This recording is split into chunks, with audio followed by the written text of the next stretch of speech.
So if you're a publicly traded data center operator, you most likely do want to acquire a private operator because there is some scale to the business, especially when it comes to the tenants. But I would say the barriers to entry to open up a data center is actually very low. What the real problem is getting the data center utilized or stabilized to a point where your yield on invested capital is actually a favorable profile. That's the big problem. Because if the yield is too low, you can just move to another asset class, and then you don't have to deal with the headache of convincing a Google Cloud engineer that your facility is the best place that they should throw servers. You basically have to have hundreds of these conversations because there isn't one tenant. There are hundreds of different picky, technological-oriented professionals who are making these decisions. I would say barriers to entry are low, but I would say that getting it to the right level does require a bit of skill and experience.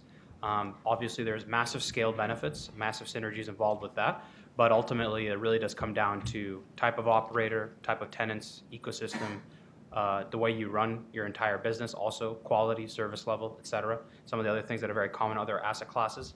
But I mean, I think one other thing you said is consolidation. That's been a very big theme in this sector. Just very recently, Equinix they made an acquisition in Australia for $1 billion.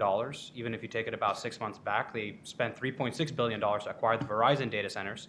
So if you actually look at every telecom service provider, including cable provider, all these different companies, including a lot of enterprises, including banks, including like all the energy, oil and gas companies, all have data centers, which are all probably very lightly utilized.